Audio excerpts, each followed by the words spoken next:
Hey, I'm glad you found this video. We're on to the next portion of our bottom-up training sequence. Last time we talked about the spine. Today I'm here to talk about the shoulder a little bit. It's Maria from goalietrainingpro.com, as you all know. So the shoulder. When we talked about the hip, we talked about how it was a ball and socket joint, which gave it all kinds of degrees of freedom of movement, but the price that we pay for that is a little bit of stability.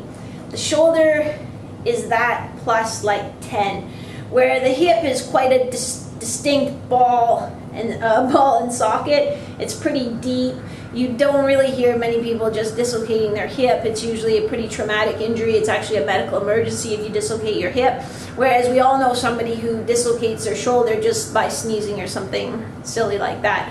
And the reason is that the socket of the shoulder joint is really, really shallow. So some people describe the ball and socket like a golf ball sitting on top of a golf tee, that kind of relationship. Not very stable, is it? So really rely on a couple of things: our posture and our muscles, our stabilizers, to help keep that ball centered on the socket and prevent things from getting pinched, because there's so many muscles going through such a small area, through little tunnels, and that it's very easy for things to get pinched and hung up. So where we're going to focus today is on posture and a couple little stabilization exercises.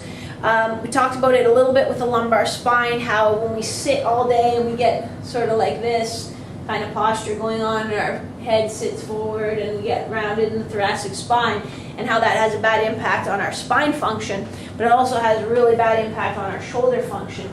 If we just sit forward, or if I just kind of sit slouchy, like probably everyone thinks they don't, but they do during the day, and then I try to trace a circle with my shoulder, you can see that kind of gets flattened out, and then I can come around and I'm good.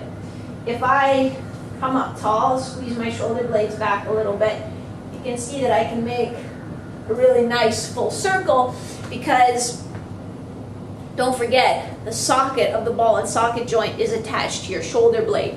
So if I let my shoulder blade fall forward, I've just tipped the socket part forward as well, and that's part of the reason I can't get around, because my shoulder isn't centered in the socket anymore.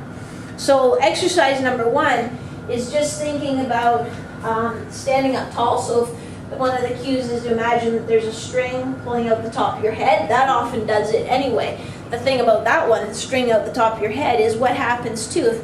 Just sit there like slob and put your hand on your belly, and then think of a string pulling straight out the top of your head. And what happens, just without you even thinking of it, you sort of engage your abdominals. You'll feel your stomach muscles tighten, and you're not trying to flex them, but you'll just get up tall and you'll feel that those tighten a little bit, and your shoulders come back and your chin comes back, so that your ears are over your shoulders, not hanging out in front. So that's the one strategy, just to think of sitting up tall like there's a string pulling out the top of your head. Another strategy that you can do is to think about just squeezing your shoulder blades down slightly and together. So I imagine that I'm holding a chalk brush between your shoulder blades. So I have this chalk brush, I'm holding it right here, and I say, okay, you hold that chalk brush. So you're going to just squeeze your shoulder blades together a little bit, just with enough force that you can hold the chalk brush. Not, everything you got. You shouldn't be driving your elbows back. It's just a little squeeze like that. So those are two postural correction strategies. If you do nothing else for this whole year and you work on that, I won't say happy, but satisfied, because I'd like you to do more than that. The other thing to think about, if these are for those of you who are working out in the gym, look at how many exercises you do pushing, and then look at how many exercises you do pulling. They need to be at least equal, but I'd actually like to see a little bit more in favor of pulling if possible. So sometimes you think of pushes like if you do a set of push-ups, and you do a set of shoulder press, and then you do a set of row. Well, you've got 2 pushes and only 1 pull. So you want to make sure that those are all balanced in your program design. And the final exercise I'll give you is just shoulder internal, external rotation. It's kind of like core training. We just want to make sure that we're getting those deep muscles that really control the head of the humerus, give them nice endurance. these muscles don't have to be super strong. They have to be smart, and they have to have good endurance. So even though you could probably crank this exercise out with heavier resistance, actually use a very light resistance band or a very light cable column to do it, because if you use too heavy a weight, you'll be able to do the motion, but you'll be pulling in bigger muscles to help you get the job done, which totally defeats the purpose. So let's just look at shoulder internal, external rotation. When you do shoulder external rotation, it's not a bad idea to hold a towel sort of between your elbow and your torso, because it reminds you to keep your upper arm stable. So I see a lot of people that kind of do it, and it turns into sort of a compound, I don't know what. So hold that little towel there, keep your shoulder back. It looks big, but it's actually very light bungee.